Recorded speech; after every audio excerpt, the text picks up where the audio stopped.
Pernah nggak sih kalian ada di posisi ini? Teman lagi curhat, sedih banget. Kita malah bingung mau ngomong apa.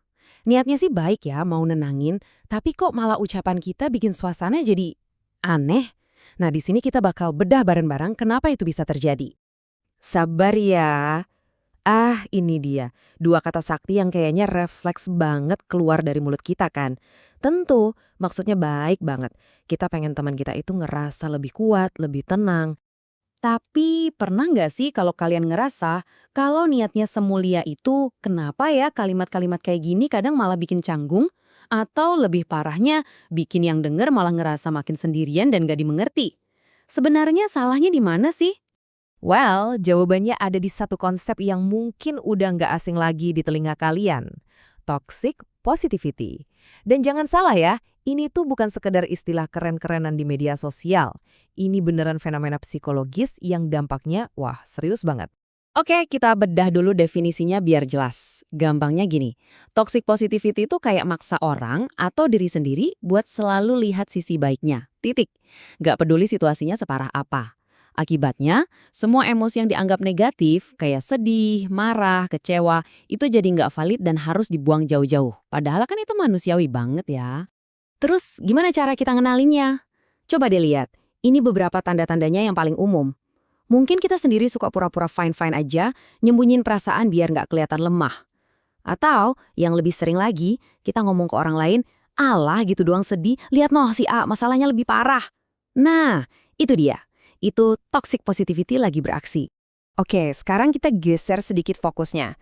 Dari yang tadinya ngomongin interaksi sama orang lain, sekarang kita lihat ke dalam diri sendiri. Waktu kita memaksain diri buat stay positif dan nekan semua perasaan negatif itu, sebenarnya apa sih yang terjadi sama otak dan tubuh kita? Ternyata nih, menurut psikologi, ada dua cara utama kita ngadepin emosi. Pertama, namanya suppression atau penekanan emosi. Gampangnya, ini tuh kayak pakai topeng.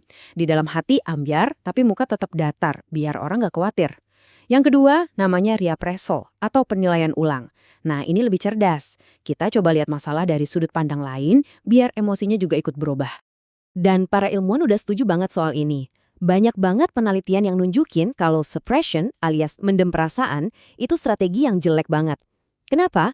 Soalnya emosinya tuh nggak beneran hilang, malah numpuk di dalam dan bikin respons stres di badan kita jadi makin parah.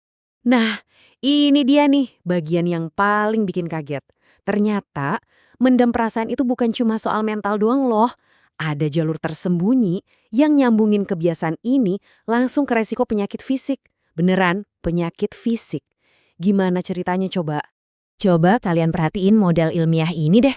Ini bukan ngarang-ngarang loh. Ini beneran hasil riset yang udah dipetain prosesnya. Anggap aja ini kayak peta yang nunjukin step by step gimana caranya kebiasaan mendem emosi itu bisa ngerusak badan kita dari dalam. Yuk kita ikutin jalurnya. Tapi sebelum itu ada satu istilah penting yang harus kita tahu. Allostatic load atau beban allostatik. Biar gampang bayangin aja ini kayak level kerusakan di mesin tubuh kita. Tiap kali kita stres, apalagi stres karena nahan perasaan, level ini naik.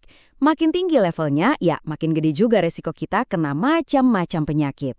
Jadi alurnya tuh gini. Pertama, kita jadiin mendem perasaan sebagai kebiasaan. Kedua, kebiasaan ini tanpa kita sadari bikin level stres kita naik dan tidur jadi berantakan. Nah, yang ketiga, kombinasi maut dari stres tinggi sama kurang tidur ini bener-bener resep jitu buat naikin level kerusakan di tubuh kita tadi. Semuanya nyambung, ngeri kan? Dan kerusakan ini bukan cuma isapan jempol ya. Penelitian nemuin kalau kebiasaan ini bisa bikin kacau sistem-sistem paling penting di tubuh kita. Sistem peradangan, metabolisme, sistem respons stres, sampai ke jantung kita kena imbasnya. Jadi kebayangkan, kata-kata sabariah yang niatnya baik, kalau ujung-ujungnya bikin orang mendem perasaan, dampaknya bisa serius banget buat kesehatan. Oke, cukup horornya. Setelah kita tahu semua bahayanya, sekarang pertanyaannya, terus gimana dong solusinya? Gimana caranya kita ngerespons orang yang lagi sedih dengan cara yang benar? Cara yang penuh empati, bukan malah nyuruh mereka diam secara halus. Kuncinya ada di sini nih. Ini perubahan mindset yang paling penting. Tugas kita sebagai teman, itu bukan buat jadi tukang servis perasaan. Bukan buat benerin kesedihan mereka.